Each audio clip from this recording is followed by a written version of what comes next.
YouTubers, Mike Martins here, Mike Martins channel, bringing you the most talked about topic that rarely gets any coverage on social media, and that's the housing market. I got a really good article I want to share with you guys today. If you're living out east, pay attention because this is going to affect you. Housing market sizzles in Toronto suburbs. Got a lot of friends living out there. I'm going to read this in little letters here. Last month, the price for a detached property sold in suburban Toronto averaged a new high of $999,102. 27.8% surge compared to January 2016. Yeah, I had to take a pause, breathe, because that is the biggest turnaround percentage on almost anything you could invest in anything in the planet. 27.8% surge in 1 year. Wow. That's incredible. Well, Bitcoin is more than that. But let's not get into Bitcoin right now. The market is sizzling for detached houses in Toronto's suburbs, approaching the price of $1 million. Last month, the price of detached properties sold in suburban Toronto, the average of the new high of $999,102, 27.8% surge compared with January 2016. While detached homes within the city of Vancouver remain by far most expensive in Canada for a municipality. Some of Toronto's suburbs are now edging closer to prices found in communities near Vancouver. For instance, the median price for a detached property sold last month reached $137 million in Markham, north of Toronto, compared to $1.56 million in Richmond. So, sorry about that. For the median price reached $1.37 million in Markham, north of Toronto, compared to $1.56 million in Richmond, south of Vancouver. Sorry, the screen's a little bit dirty here. In the months since, Canada Mortgage and Housing Corp warned last October about high housing prices in and around the Vancouver and Toronto greater area has continued to boom while the Vancouver region cooled off. Sales in the GTA climbed to 5,188 transactions in January for an 11.8% gain over the same month in 2016. The price for a detached house sold within the city of Toronto last month for an average $1.34 million, down 0.7% from the record $1.35 million in November, but up 26.8% from the year earlier. In the GTA, price for detached properties averaged the new high of $1.07 million last month, or a 26.3% jump from January 2016. So the wave is coming from my east to your west. I'm in Vancouver. So from my east coast to your west, or my west to your east. I don't know. Never mind. Anyways, I wanted to put this out there because this is actually a big deal, because if you read or you listened to two articles before that I read to you guys about foreign investors buying up cheaper properties across Canada.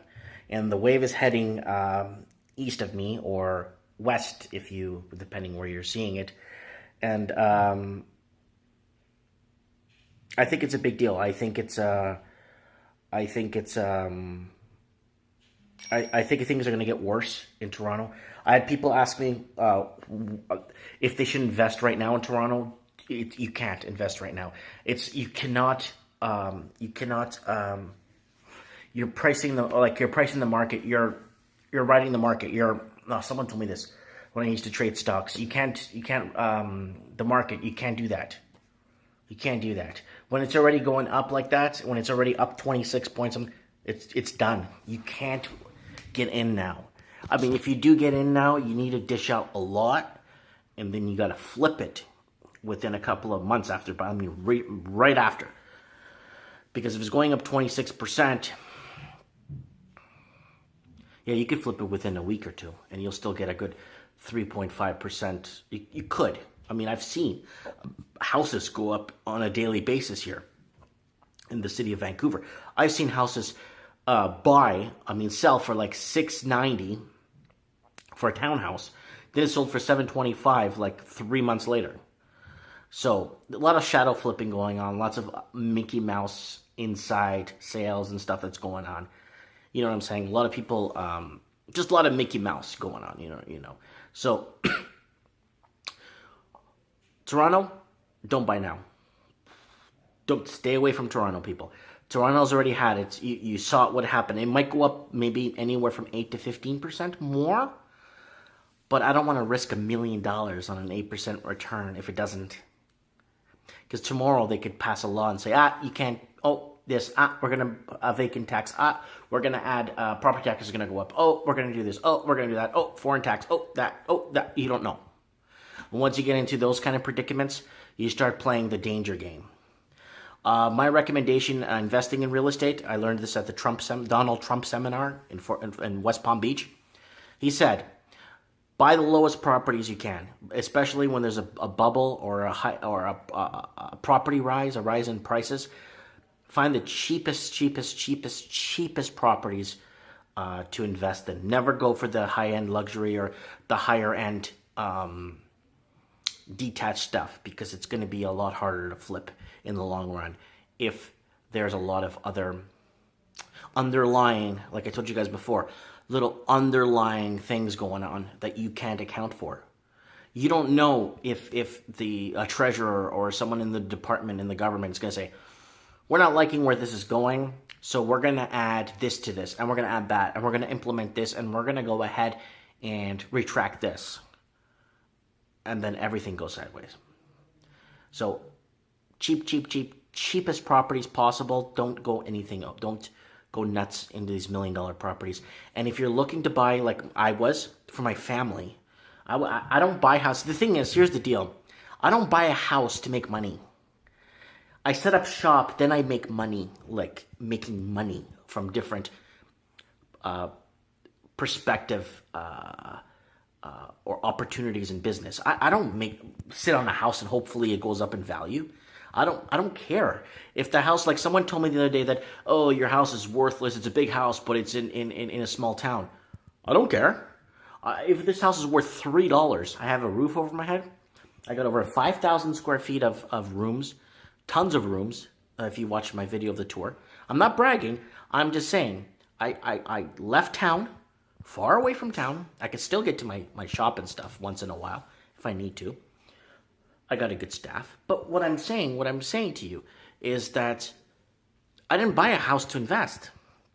And if the house goes up in value, well, that's fantastic for me, because I have other ways to make money. Like, do you understand? There's big opportunities. There's a sea of money to make out there. It doesn't have to be through real estate.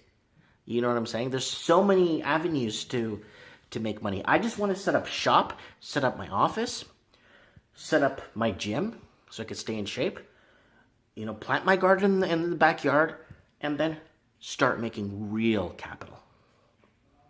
Not this, let's see if this house goes up and wait. That's if you buy 12, 15 houses at a time.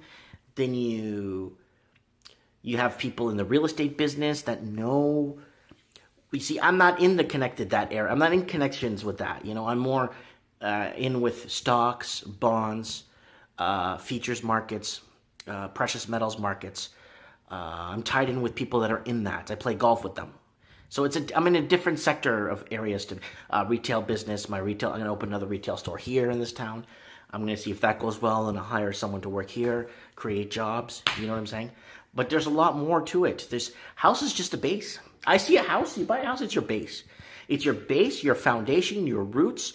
Your family grows up. You don't have to worry about your kids because they're home. You have the space for them to grow up and have their privacy and their room and stuff. And for me, I just wanted a house to be with my family. I didn't want anything else. I don't care if the house is worthless. People are, commenting and making fun of me and stuff and saying that poor boy couldn't afford to buy even in Surrey. No, it's not that. I live in a beautiful cowboy town. Everyone wears cowboy hats. Everyone drives pickup trucks. I met all my neighbors. Everyone's so friendly. They keep inviting me over to their house. It's like, holy crap, I've been here 4 days. Everyone's my friend already. And that's what I wanted to put out there. I wanted you guys to know the importance. Trying to get rich off real estate, you got to be like a Donald Trump. You got to buy massive properties, have a bunch of hotels on the side to make up that volume that you lose on some of the properties. That's like sea of money. Buying one house, flipping, paying the tax, paying the income tax, this, and then trying to hide the money so it shows you, it's just a bunch of waste of time. You know what I'm saying? It's a waste of time. There's other businesses, other lucrative businesses, especially in a failing economy, that you could, I don't know if to say it like abuse, you could abuse, or you could be smart to turn. Especially in failing economies is when you can get good deals on stocks and good deals in decent investments if you really research and take your time. I don't know. I just think people aren't researching enough like back in the day used to. How people used to really take it to that next step. Now, just buy a house and sit on it for 5 years and sell it, right? Or sell it, leave it empty, sell it in 10 years, right? The money's there, right? But I don't know. It's just, you could do so much more better in different ventures. That's just my point of view. I don't know nothing. I'm just letting you guys know what I think. Let me know. Is a house a place for a foundation? Is a house a place for you to settle with family? Is a house a place to set up a base? Your base. Your place for you to set yourself up and then start creating and establishing and networking.